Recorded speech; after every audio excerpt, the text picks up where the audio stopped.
Hello again, and welcome back to FSD TV. I'm your host, Mark Sonny, and today we have Kim Bass back again reading the story about Pax. And today we're going to find out if Runt is going to survive. So, Kim, take it away.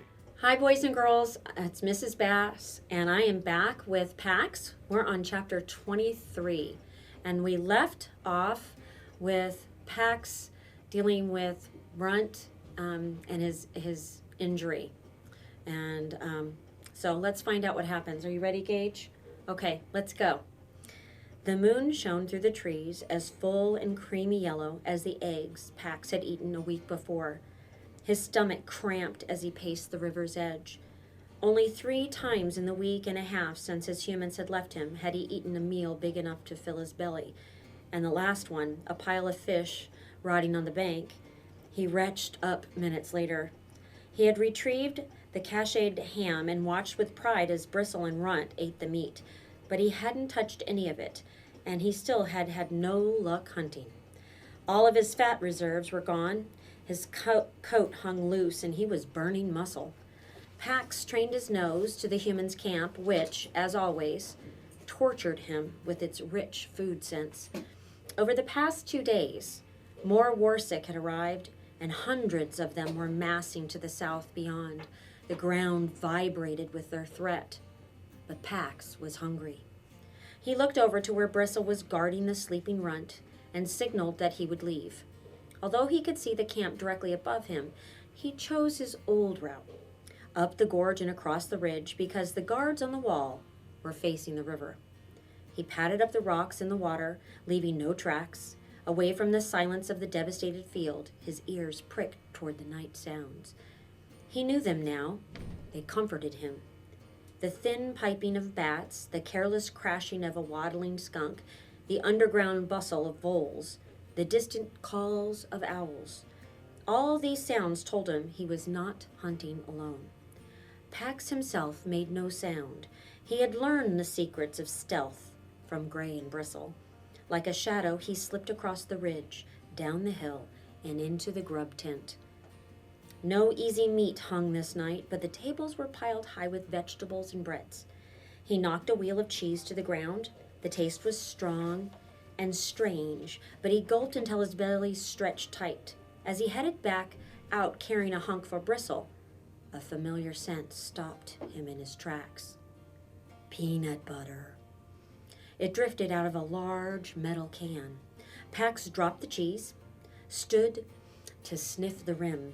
Like the garbage bin in his boy's home, the can promised a variety of scraps, but above the commingled scents rose the one he craved more than any other. His whiskers ruffled in pleasure. He nudged the lid aside a few inches. The clear jar lay on top of the heap, its sides still smeared thick with the creamy prize. Pax edged his snout under the lid a bit, the top of the rim carefully.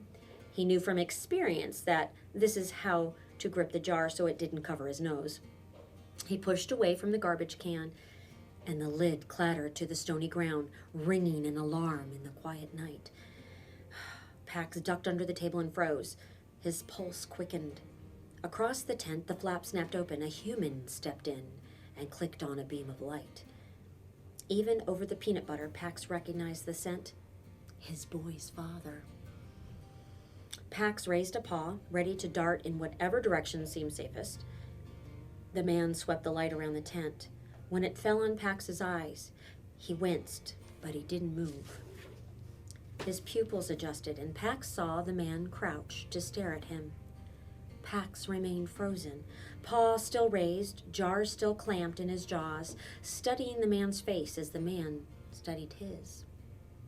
The man grunted, rubbing his chin. Then he gave a rough laugh. Pax lowered his paw an inch, holding the man's gaze, testing him.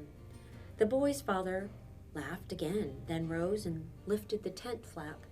He kicked his boot through the opening. Pax knew the signal. The man had used it on him often at the door of the human's house, at the door of his pen. Go through, it meant. Go through right now, and I won't harm you. The pact was reliable. Pax sped past him into the safety of the night. He didn't slow down until he reached the spine of the hill. He buried the jar and then crouched to watch for movement at the camp in the pre-dawn light. Although he was certain no humans had followed him, he took off east, snaking a loose loop for half an hour before doubling back to drop down to the river.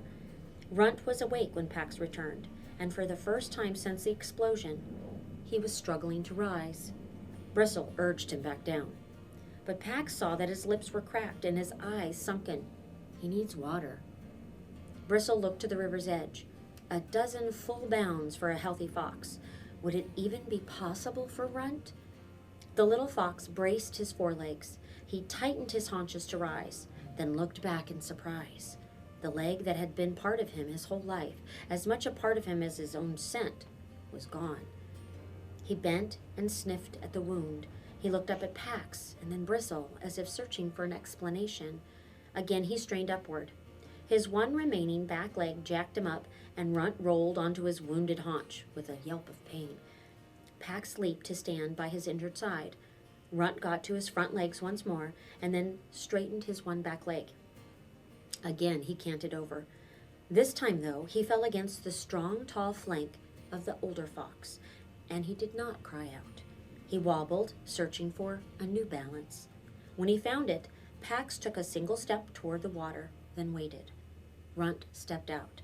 First, the two front legs, then a dragging hop with a single back leg, and a collapse against Pax.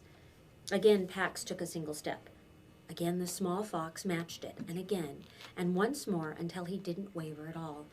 Bristle ran ahead to the bank, and step by wounded step, Runt closed the distance until he flopped down by the river bank and stretched his neck out to lap at the cool water. When he was sated, he dropped his head, his eyes closing. But Bristle nipped him.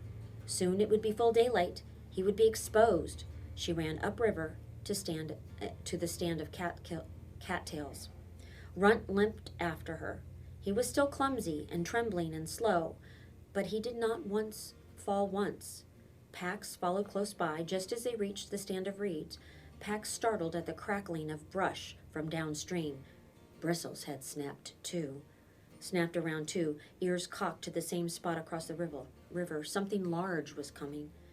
Runt dipped his head to sniff at a snail.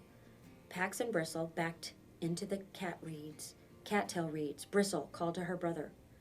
Runt did not turn his head. A buck pranced out of the vegetation, tossed his antlers, then splashed into the river. Bristle barked for her brother again. And again, he ignored her. The deer clattered up onto the other bank, heading for the bright grass of an unscorched area field. At its edge, he lifted a hoof. As he set it down, the earth rocked, and the bright grass blew. The buck burst up, his back twisting and snapping. Runt screamed his terror at the quaking ground. Bristle and Pax herded him into the cool dark of the reeds and soothed him until he understood that he was unharmed. The foxes watched the soldiers run down the hill, sweep their beams of light over the heap in the field, then go back. As a pink sun rose over the pines, vast patches of grass in the field flared up and crackled. Field mice stumbled out toward the cool safety of the riverbank. Dazed and disoriented, they would have made easy meals, but Bristle let them pass as if obeying some code that protected those so terrified. She stood and gazed over the smoking field. We'll have to leave here, now. Pax knew that she was right. He followed her out of the reeds. Bristle called to Runt, who was watching a wandering vole. He didn't even flick his ears towards his sister. And Pax understood. He can't hear. Pax actually found peanut butter and Peter's dad? That was surprising. Thank you so much, Kim, for that, and we'll be back for more chapters later. This is Mark Sonny, and this has been FSD TV.